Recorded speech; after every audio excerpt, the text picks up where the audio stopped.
Comenzamos a transitar juntos esta hora de radio para celebrar la vida, el respeto por los derechos humanos y las bellas utopías de ayer, de hoy y de siempre.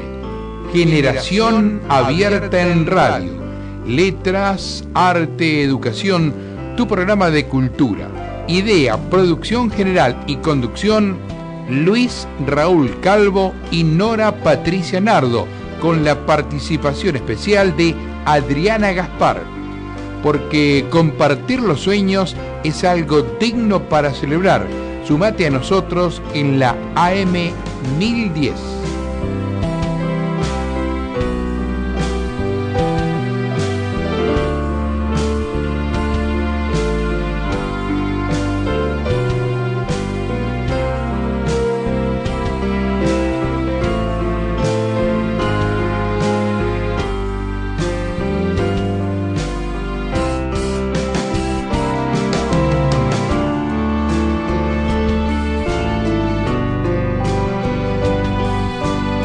Acabamos de escuchar fragmentos de la versión instrumental de la canción La Vida, Siempre la Vida, de Luis Raúl Calvo, con el acompañamiento musical del maestro Oscar La Higuera.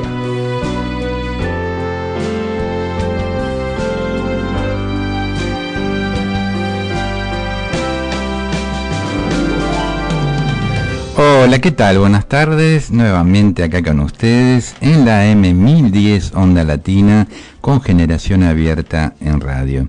Vamos a estar juntos compartiendo literatura, arte, educación, entrevistas en vivo.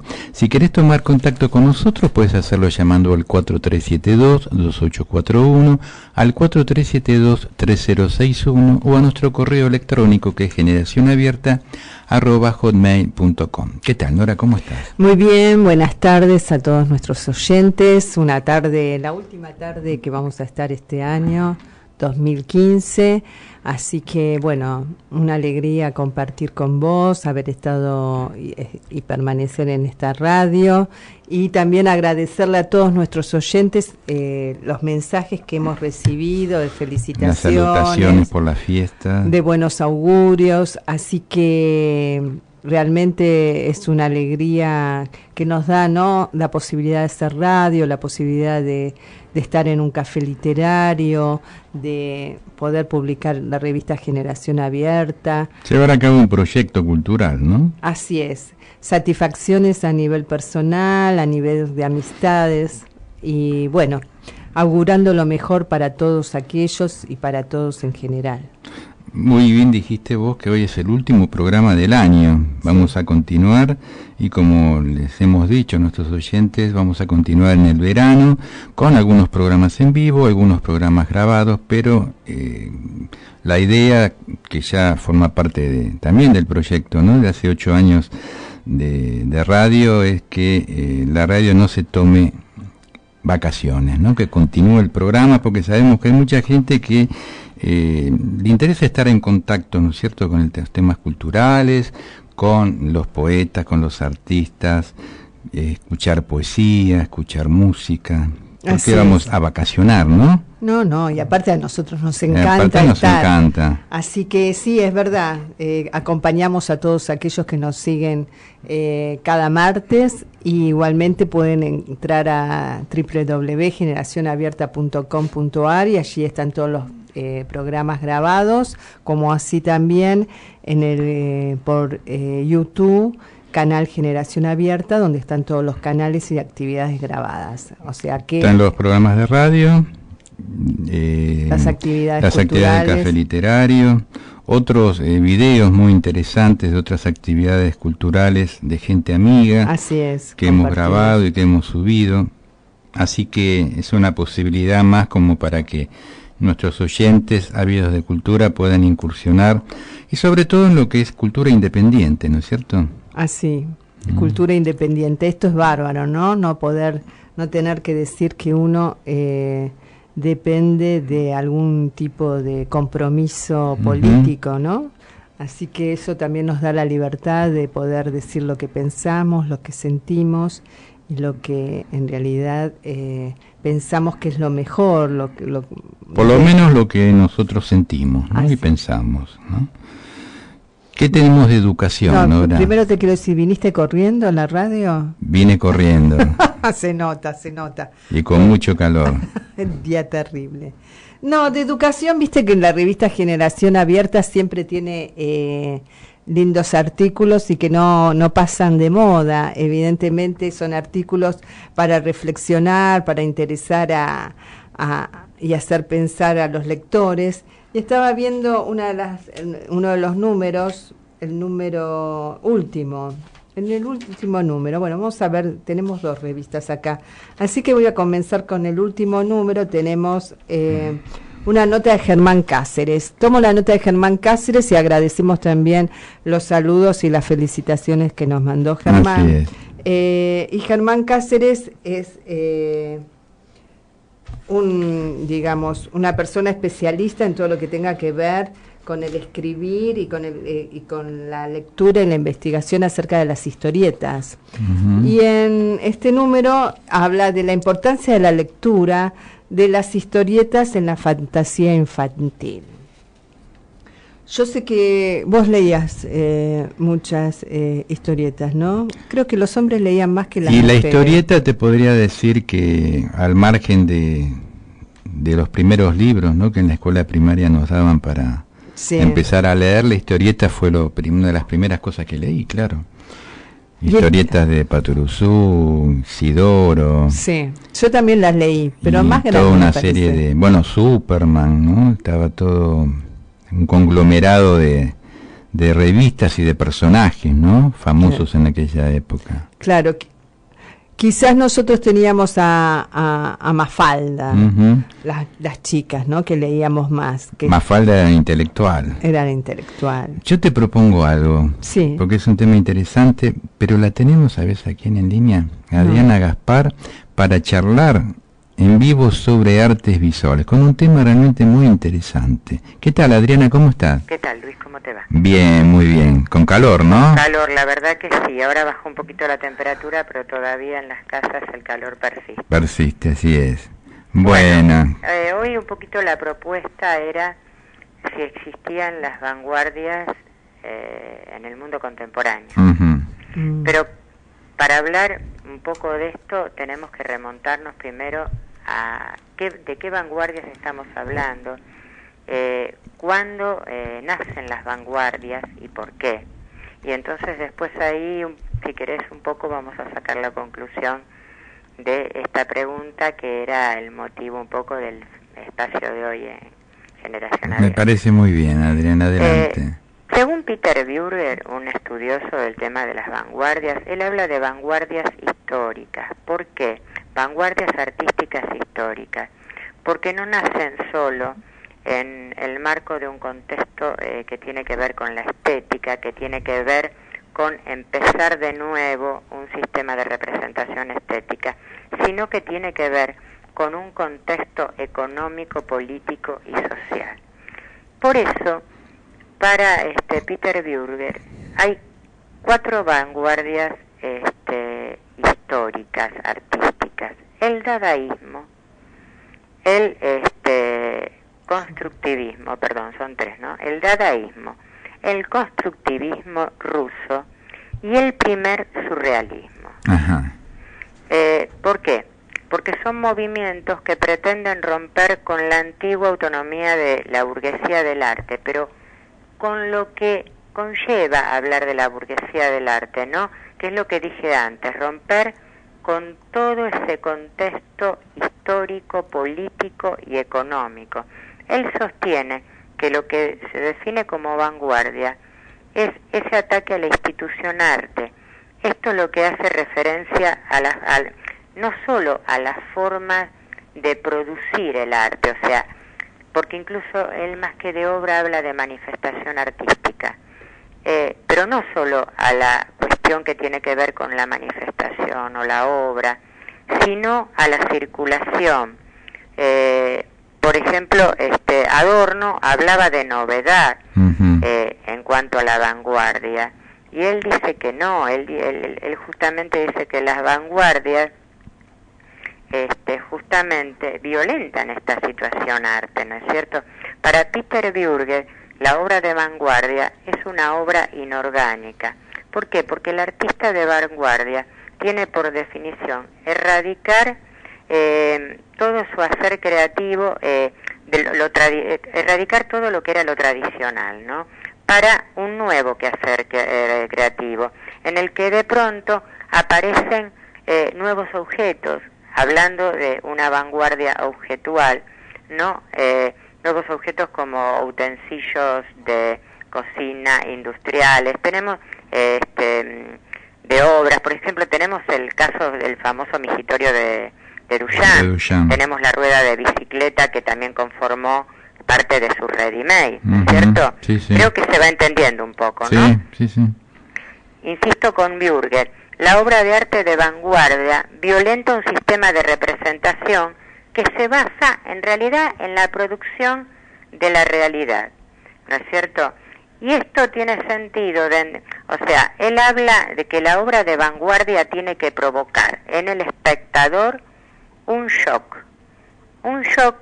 en el que el espectador se sienta involucrado, se sienta activo y se sienta partícipe de esa obra.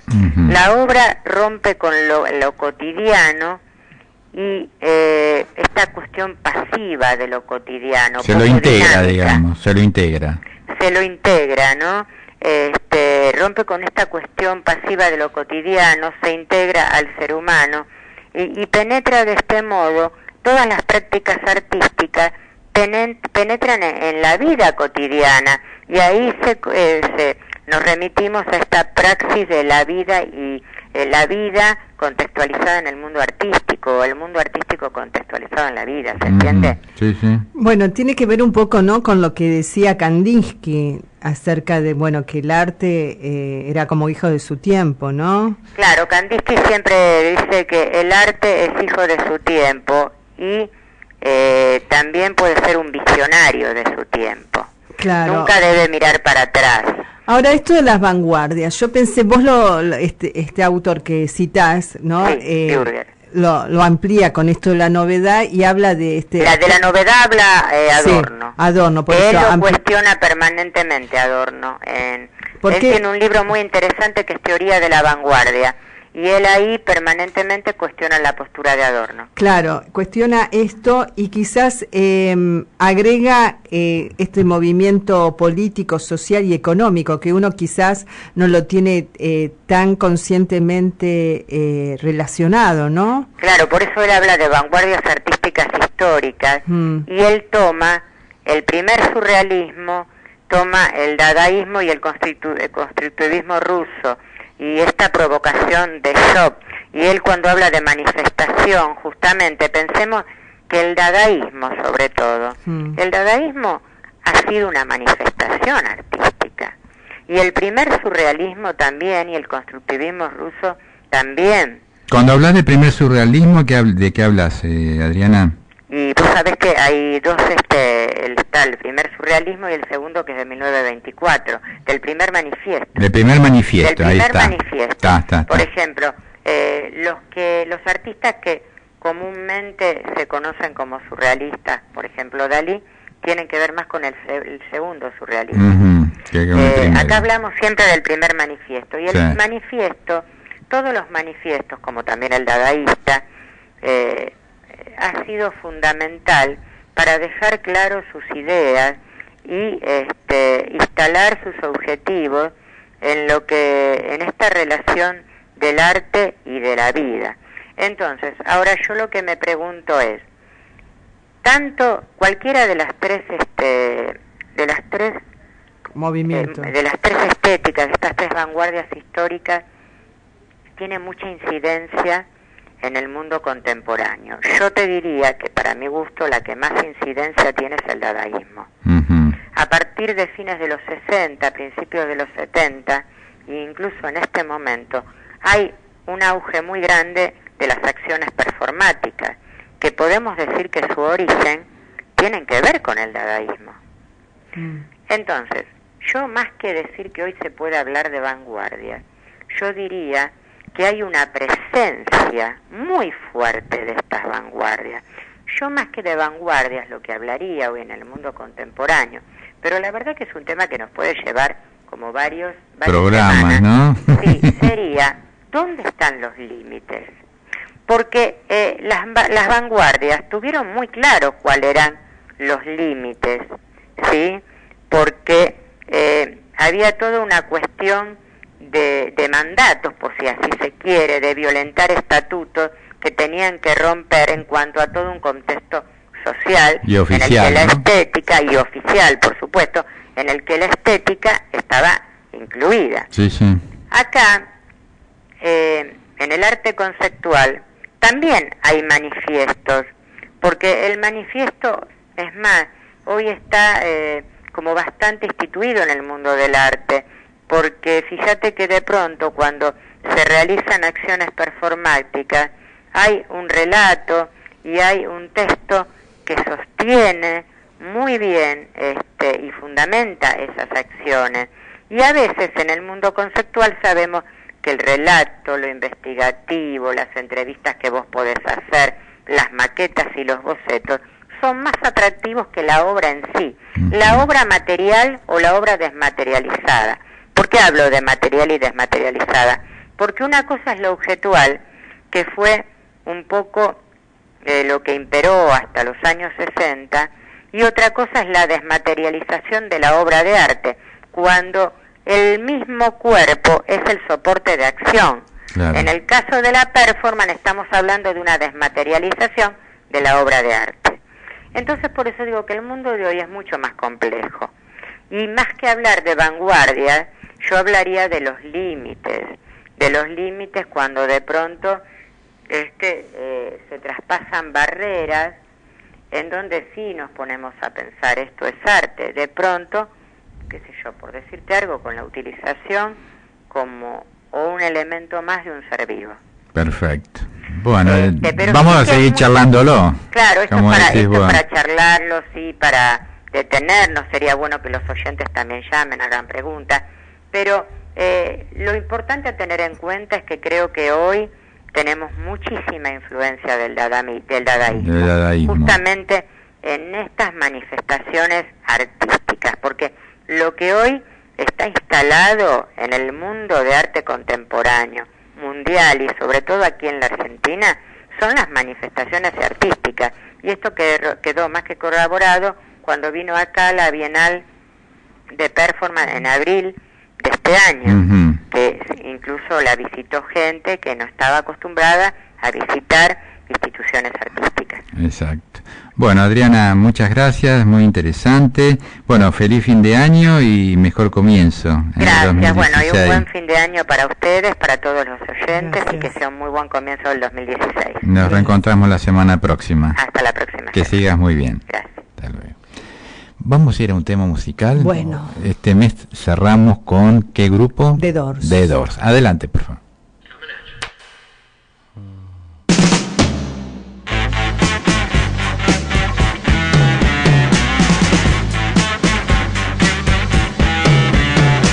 Hello, I love you, won't you tell me your name? Hello, I love you, let me jump in your game. Hello, I love you, won't you tell me your name? Hello, I love you, let me jump in your game. She's walking down the street, blind to every eye she meets. Do you think he'll be the guy to make the queen of the angels sigh? Hello, I love you, won't you tell me your name? Hello, I love you, let me jump in your game. Hello, I love you, won't you tell me your name? Hello, I love you, let me jump in your game.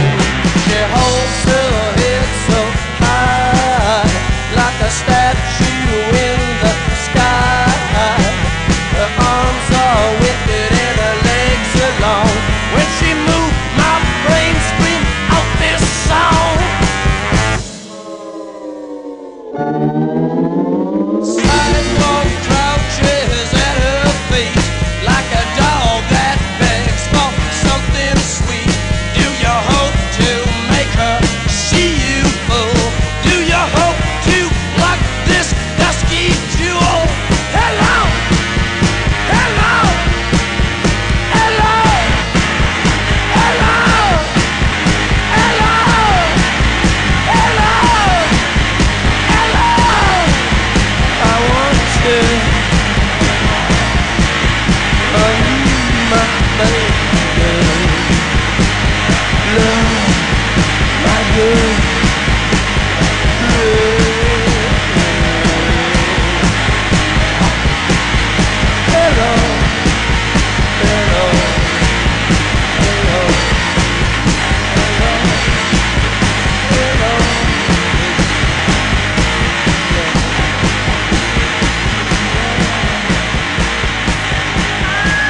Bueno, continuamos. ¿A quién habíamos escuchado, Nora?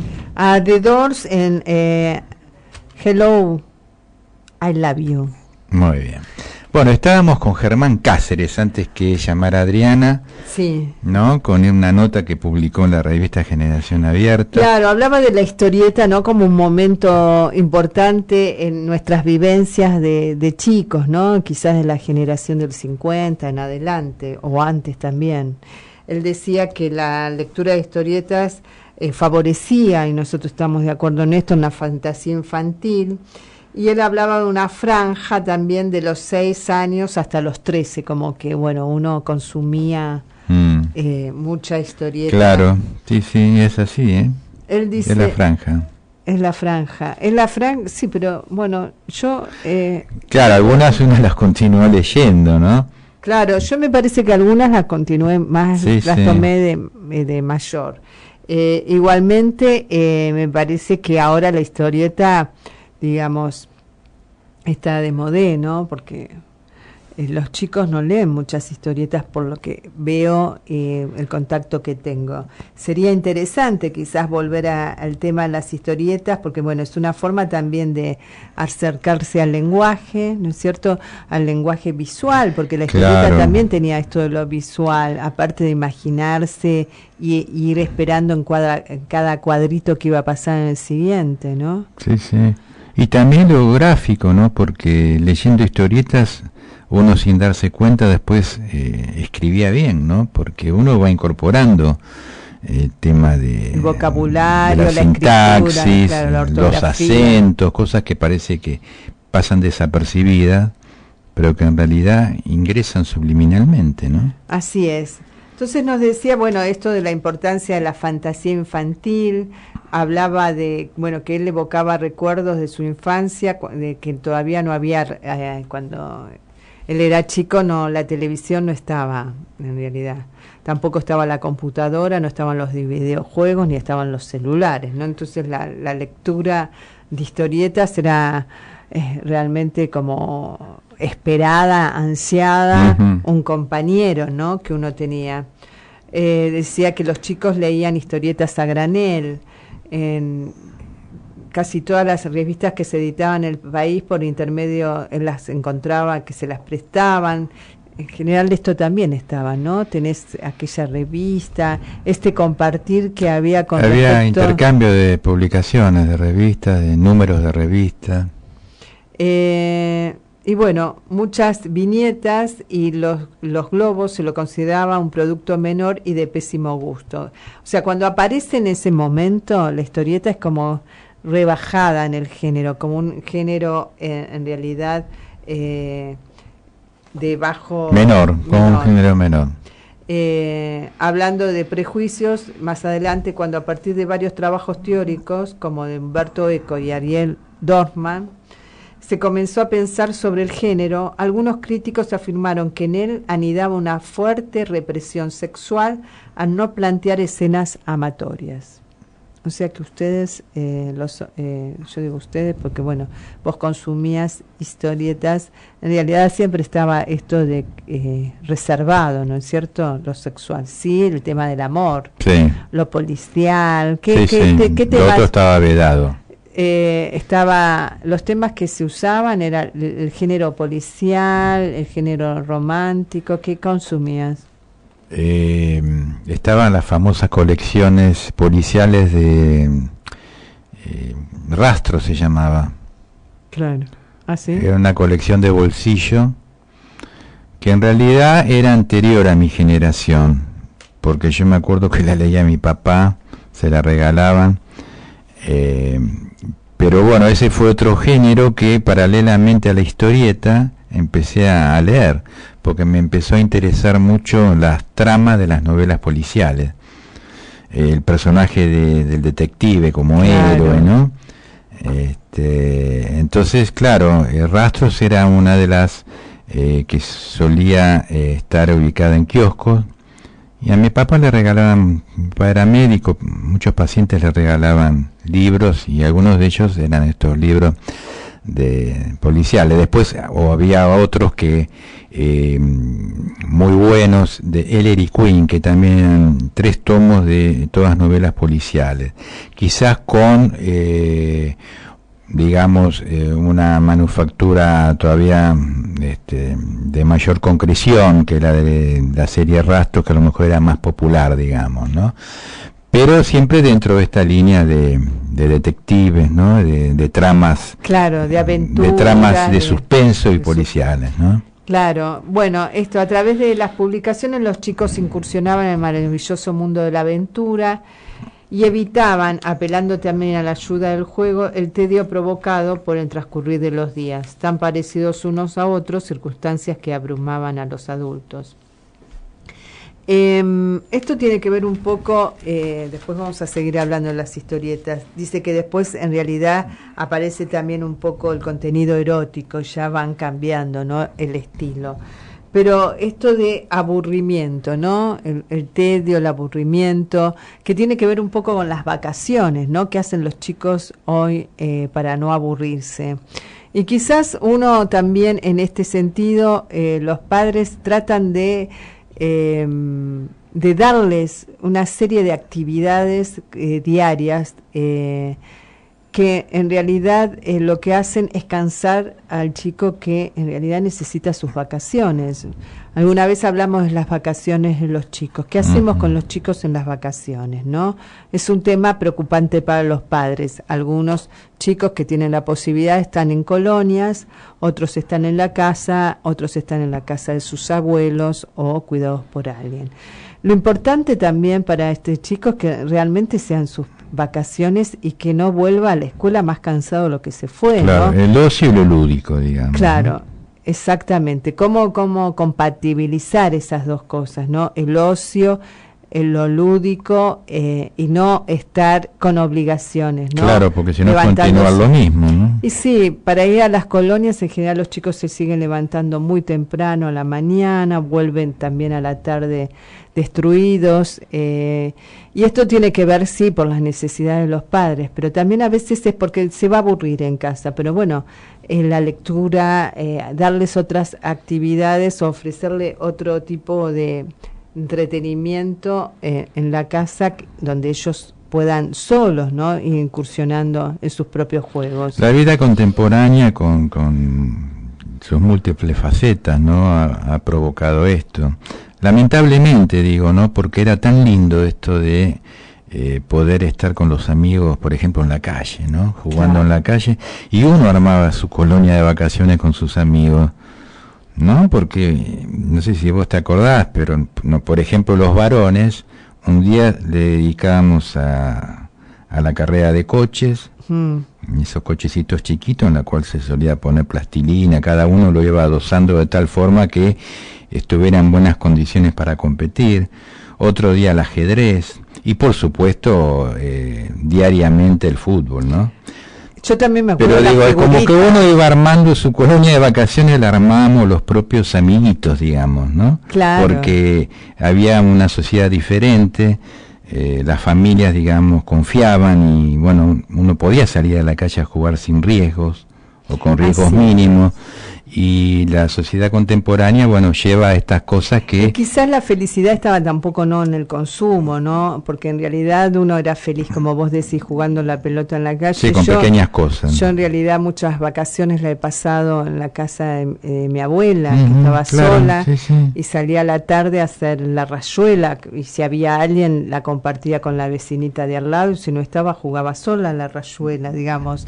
Igualmente la pasaba bien, o jugábamos al veo o a diferentes cuestiones donde en realidad era estar con un otro y era disfrutar. Estaba mucho, ¿no? Esto de compartir con un otro, ¿no? Sí, una cosa colectiva.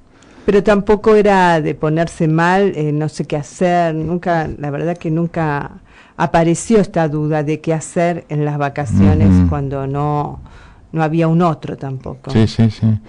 Así que es muy interesante, ¿no? El tema de la historieta sería Germán. bueno, que quizás sí es interesante abrieron a los chicos también las puertas del cine, ¿no? De los personajes que aparecían en las revistas. Se realizaron varias versiones fílmicas de manera que podían admirar a sus héroes así como si fueran de carne y hueso, ¿no? Además, muchas historietas humorísticas se tradujeron al dibujo animado, hoy llamado cine de animación, porque incluye los efectos especiales. Bueno, y habla, por ejemplo, fueron tomados todos los personajes de la factoría de Disney y el mismo Superman, que vos lo nombraste, dio origen a 17 cortos de los hermanos Fleischer, cuya calidad y espíritu renovador marcaron un hito en la evolución de este arte. De manera que la narración cinematográfica se introdujo en la fantasía infantil, ¿no? Y marcó a fuego. Además, viendo películas de aventura, los chicos terminaban sin proponérselo, admirando los notables films del oeste del gran John Ford. O sea, la revista historieta, el folletín, solo mediaba un paso, ¿no? Y allí a los libros de Emilio Salgari y de Julio Verne, como uno iba, ¿no?, adquiriendo el lenguaje, las expectativas de ir incursionando a partir de la lectura en otros libros, claro. Quizás en otros libros de mayor vocabulario, en otros libros de mayor envergadura. Así es. Es muy interesante. Esto es alguna de las cuestiones que nos habla Cáceres, Germán, y que pueden encontrar en Generación Abierta entrando en nuestra página en Educación. Así es. Ingresando al terreno de la poesía, en primer lugar queremos agradecerle a la editorial Vinciguerra, que nos ha acercado personalmente, por un lado, una antología con los 50 años de la Fundación Argentina para la Poesía, un hecho sin precedentes, ¿no? Porque 50 años de una institución que se ha dedicado y se dedica permanentemente en difundir a poetas, tiene muy pocos antecedentes. Así que felicitamos a la Fundación, a Vinciguerra, por este tomo que ha sacado, que es un tomo especial, recordando los 50 años, con poemas de diferentes autores que han integrado la colección de esta antología. Está muy bellamente editada, pero como me comentaba Lidia Vinciguerra, la directora de la editorial, tienen también una edición, es un poco más económica, igual por supuesto es muy buena, pero que creo que está a 200 pesos en las librerías. Porque estamos hablando de un tomo grande, ¿no? Con importantes... claro, en cuanto a la extensión, ¿no? El tamaño del libro y la cantidad de poemas que le integran. Y por otra parte, nos llega también de Vinciguerra algo que nos alegró mucho, que es un libro de Enrique Vocero, que es como un homenaje a nuestro querido amigo fallecido hace poco tiempo. Así es. Así que en los próximos programas vamos a ir dándole difusión. ¿Cómo no? Y bueno, estuvo en Buenos Aires para fin de año nuestra amiga rumano-canadiense Flavia Cosma, quien estuvo haciendo una especie de presentación en la Embajada de Rumanía de su último libro, Arañazos sobre la faz del espejo, editado por la editorial Torremosas, que es una editorial de España. El libro fue publicado en el corriente año y he tenido el honor de haber hecho las adaptaciones al español de este libro. Acá dice que sos el traductor.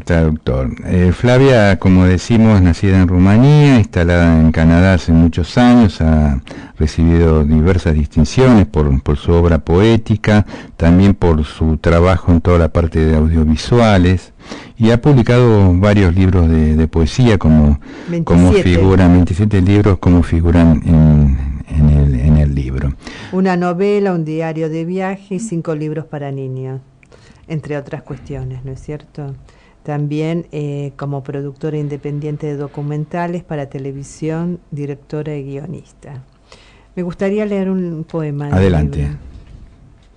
No tengo respuestas. No tengo respuestas para las penas del mundo. No sé qué decirles a las madres privadas de los niños. Confieso que yo misma siento un dolor que se ubica siempre debajo de mi seno derecho, debajo del seno izquierdo. Alfombras húmedas de espinas de pino se extienden prudentemente delante de mí. Las flores, que han sido alguna vez bellas y amadas, inclinan hacia mí sus cápsulas espinosas como para llamar la atención. El frío amarga embriaguez, llena las grandes calderas. Algún tiempo más va a pasar hasta que la lluvia cese, porque el cielo es infinito y está cargado de lágrimas. Sería mejor olvidar lo que nos duele, acurrucarnos sin sentido en el rincón más oscuro del cuarto, bajo las mantas, y permanecer dormidos horas y horas. No tengo respuestas de Flavia Cosma. El libro lleva un prólogo del destacado poeta argentino Luis Benítez, quien en la contratapa figura en algunos de los párrafos que luego están más detallados dentro del prólogo. Dice Luis: el lector se reconoce en los versos de Arañazo sobre la faz del espejo, primero con asombro, luego con deslumbramiento, más tarde convencido de que algo en su ser ha ganado mucho en sabiduría interior. Esto es mucho más que un discreto milagro y no se habría logrado concretar de no mediar la prolongada experiencia escritural de Flavia Cosma. Justamente Luis estuvo en la presentación con una poeta peruana que se llama Miriam Coloretti.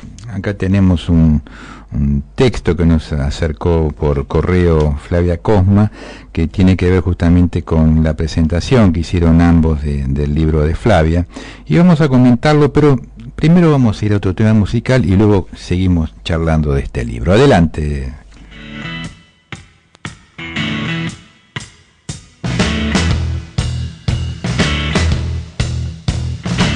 I want to tell you about Texas radio and the Big B.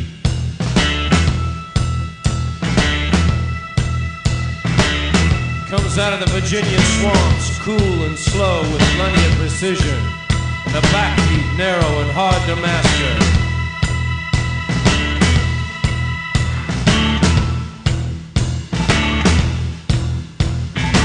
Some call it heavenly in its brilliance, others mean and rueful of the Western dream.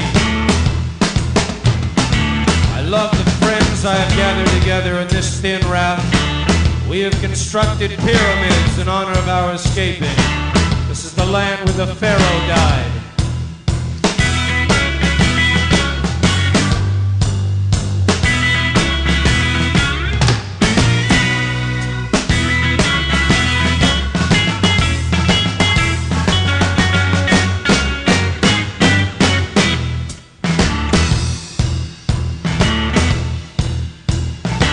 The Negroes in the forest, brightly feathered, they are saying, forget the night, live with us in forests of azure.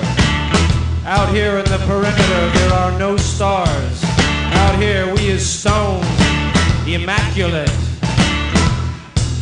Now listen to this, I'll tell you about the heartache. I'll tell you about the heartache and the loss of God. I'll tell you about the hopeless night, the meager food for souls forgot. I'll tell you about the maiden with wrought iron soul. I'll tell you this, no eternal reward will forgive us now for wasting the dawn.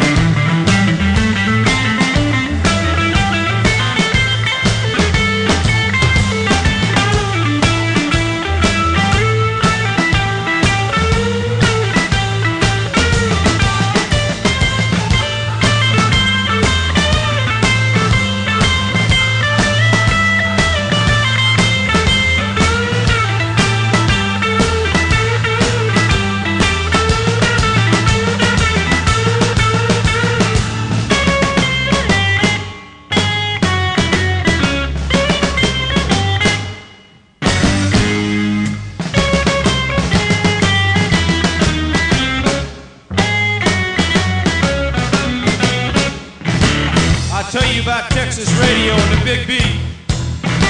Soft driven, slow and mad like some new language.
Acabamos de escuchar The Wolves. Bueno, como vos decías bien, Luis, Miriam Caloretti le escribe acerca de la poética de Flavia Cosma y sobre el libro Arañazo sobre la faz del espejo. Dice: cuando el Homo sapiens contempló su rostro por primera vez en un quieto arroyo o en alguna piedra mineral, sin duda se sorprendería, quizás por identificar su florida cabellera, ojos vivaces y burbujas sonoras fugando de su boca. Este individuo se reconoció en un acto trascendental de conciencia. Presumo que por eso el espejo tiene tanta connotación en nuestras vidas. Prueba de ello es la producción que esta noche nos ofrenda, en ese momento, ¿no?, Flavia Cosma, bajo el título de Arañazo sobre la faz del espejo. El nombre de este trabajo poético es una sencilla metáfora en donde la Edda desentraña su esencia en un acto de reconocerse, adentrarse en sí misma, en una percepción refleja de lo que es la vida, su armonía y disonancia. Por ello, esta obra expresa su búsqueda en un acto de raer la imagen que subyace en la profundidad de un espejo. No en vano, el gran Octavio Paz nos decía que la poesía es entrar en el ser. La Academia de la Lengua indica que el espejo es una superficie pulida que refleja la luz e imagen. Los artistas lo consideran como un elemento líquido que es usado en la iconografía de los tocadores de dioses o mortales. Para nuestra poeta, el espejo tiende a ser un lago. Cito: las nubes cambian su forma, salen del paisaje, otras vuelven a ser desde los abismos. La inquietud del agua se funde en la piel del lago. Es decir, la onda del espejo de Flavia son las ondas del lago en las cuales se pierde la cabellera amaizada de la poeta. Y si nos preguntamos por qué el espejo, la respuesta es clara. Este es un símbolo revelador para Flavia, pues si bien que la oglinda es un elemento esencial de la cultura y tradición rumana, puede dar fe de ello cuando he visto bailar y cantar esta melodía a niños y jóvenes rumanos. Por eso estoy segura que con esta obra ella reafirma sus raíces originarias, las cuales, pese a la distancia y el tiempo, siguen enraizadas en el árbol de su alma. Todo es coherente con la condición de mujer, en donde el espejo perdura como un símbolo mágico de los cuentos de hadas y embrujos de su infancia. Muy interesante, estos son algunos de los conceptos que Miriam ha desarrollado en el trabajo sobre Flavia. También muy interesante lo que dice Luis Benítez en una parte del prólogo. Dice, Flavia Cosma es una autora que no se deja, nunca se ha dejado y posiblemente en el futuro tampoco se dará en este aspecto, impactar por las modas literarias, el afán que desgraciadamente induce a tantos autores a someterse a fórmulas de efímera efectividad, sean dictadas por la crítica académica o provengan de lo difundido por los medios de comunicación y el marketing editorial. Invariablemente, dice Benítez, Cosma ha elegido seguir un camino personalísimo y bien establecido, de alcances y límites muy concretos. Prefiere ahondar sus perspectivas hacia adentro en vez de hacerlo hacia afuera, sin aceptar transigencias que le depararían quizá la simpatía o el apoyo de determinadas corrientes estilísticas del momento, y que, como lo marca la experiencia, desaparecen también con el momento, para ser suplantadas por otras de existencia tan breve como los anteriores. Muy bueno esto que dice Luis Benítez. Y vamos a terminar con otro poema de este libro que se llama Maldiciones.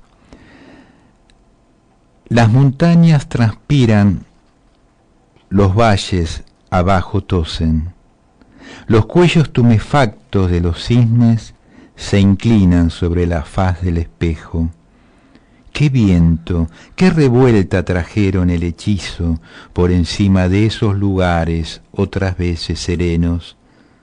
El agua desborda negrura desde los manantiales, la noche golpea la contraventana, los tímpanos, el ruido atrae los pasos arrastrados de los ratones que se paran preocupados, escuchando detrás de la puerta. La pequeña araña con dientes de acero se despierta en la oscuridad, meciéndose a la derecha y a la izquierda, delante de mis ojos, a lo largo de la pared. No voy a matarla yo, no voy a liberar su alma del peso de la tela blanquecina. Todo va a acabar cuando otra mano la aleje de otro rostro. Yo he matado muchas flores antes del alba, por eso ya pagué y pagaré hasta el último instante y más allá. Flavia Cosma, nuestra poeta de hoy en Generación Abierta en Radio. Bueno, otro de los artículos los que encontramos en Generación Abierta es Se puede hablar de ética en estos tiempos diluidos. Es un artículo que hice justamente, es un tema que siempre nos ha preocupado, la ética, ¿no? ¿Qué es ética hoy? ¿Qué es ética para un profesional? Para un docente. ¿Podemos hablar de ética? ¿Qué valores ¿Y qué valor tiene la ética en esta sociedad contemporánea, claro, no diría yo, como pregunta también? Claro. ¿Qué valor tiene la ética? ¿Y qué responsabilidad se deposita, ¿no? a las futuras generaciones para que en realidad algunos valores puedan seguir existiendo? Y sabemos que, porque bueno, al trabajar como adolescentes, que hay valores que existen en los chicos, ¿no es cierto? Pero a veces los medios tratan de sacarlos de escena, estos valores. En este mundo, como dijimos, de la primacía del consumo, de la fugacidad de la imagen, la palabra compromiso ha sido como devaluada. Y la misma, ese valor, digamos, al ser devaluada, este tipo de palabra pierde sentido. Se habla de gozo sin trabas, se habla de la imagen sin filtro, del todo vale para hacer que toda obligación moral, principio, norma se torne aburrido, displacentero, autoritario y por lo tanto perimido, ¿no? Esta cosa, ¿no? Que es aburrido, hacer de esto de esta forma que tiene un sentido, ¿no? Un sentido ético me aburre. La verdad que no me causa placer, ¿no? Por momentos pensamos que estamos perdiendo el rumbo y el miedo, la desesperanza a veces acontece, ¿no? Y habita, porque también los medios de comunicación tratan de vendernos esto, ¿no es cierto? La convivencia pacífica se aleja de la realidad, el discurso es fragmentado, se acomoda a las circunstancias, sin un horizonte claro donde descansar, sin proyectos donde afirmarse. Es muy difícil encontrar respuestas a esta actualidad, encontrarse con el otro, formar nuevamente comunidad. Esto no puede hacerse sin reconocer nuestra historia que nos constituye y el futuro que es la proyección y la trascendencia. Yo quiero retomar lo que dijiste hace un ratito, que me parece muy importante. Nosotros que trabajamos con adolescentes sabemos muy bien que gran parte de estos valores que fueron importantes en otras épocas, ellos también lo toman, porque de hecho para algo existen los centros de estudiantes, ¿no es cierto? Para algo muchos de ellos se postulan como delegados de sus cursos, es decir, como decís vos, lamentablemente a veces desde ciertos medios de comunicación se intenta invisibilizar todo esto, ¿no? Pero estando en campo sabemos que siguen estando presentes, y por eso en muchas de las escuelas, cuando estos chicos se encuentran con adultos con mucha polenta y con muchos deseos, ¿no?, de llevar a cabo y acompañar a estos jóvenes en estos proyectos, en estos ideales que ellos siguen teniendo, se logran cosas valiosas. Sí, por supuesto, saben diferenciar aquel docente que tiene el deseo de enseñar y se preocupa en que el alumno tenga el deseo de aprender, y esto no, lo intuyen, lo reconocen, y justamente me acuerdo de una viñeta de Tonucci, ¿no?, que había que cada alumno se acomodaba al docente que tenía frente al curso, ¿no es cierto? Y en realidad el que mejor responde es aquel que tiene un compromiso ético, ¿no?, con su disciplina, con su quehacer, con su decir, y realmente desde esta manera los valores siguen existiendo. Pero bueno, hay que lidiar, hay que trabajarlos muchos para que no aparezcan como algo de modé, como algo que claro, porque aparte devaluado. Sabemos, aparte de todo esto, que gran parte de estos valores son esenciales para el progreso de una sociedad, ¿no? Así es. Por eso cuando escribí este artículo propuse que se debería reflexionar acerca de estas realidades que nos abruman en las aulas, ¿no?, y realizar prácticas solidarias y colectivas, anticipar acontecimientos, cimentar lazos, construir comunidad donde cada uno de los alumnos se reconozca como sujeto y se reconozca a través de la aceptación de las diferencias humanas, sin prejuicios ni estereotipos. Esto es importante, ¿no?, porque continúan los prejuicios, continúan los estereotipos y no se los analizan. No sé si hay un miedo, pero no se los trabajan en el aula. Hay que darse tiempo para trabajarlos. Seguiremos charlando sobre estos temas que nunca se agotan. Queremos desearle lo mejor a la gente de Concordia, que están pasando momentos realmente muy delicados con el tema de las inundaciones, y esperemos que pueda resolverse a corto plazo, ¿no? Sí, a toda la gente del litoral, que puedan tener un buen comienzo de año. Bueno, a todos los amigos, a todos nuestros oyentes, les deseamos un año de paz, tranquilidad y que estemos y salud. Queremos agradecerle a la gente de esta radio, a Aníbal Guerrero, a Leandro Guerrero, nuestro operador esta tarde, por la forma en que nos han recibido en esta emisora. Estamos realmente muy contentos y, como dice Nora, les deseamos lo mejor para estas fiestas y para el año 2016. Nosotros nos reencontramos el próximo martes a las 19 horas, recordando que compartir los sueños es algo digno para celebrar. Muchas gracias.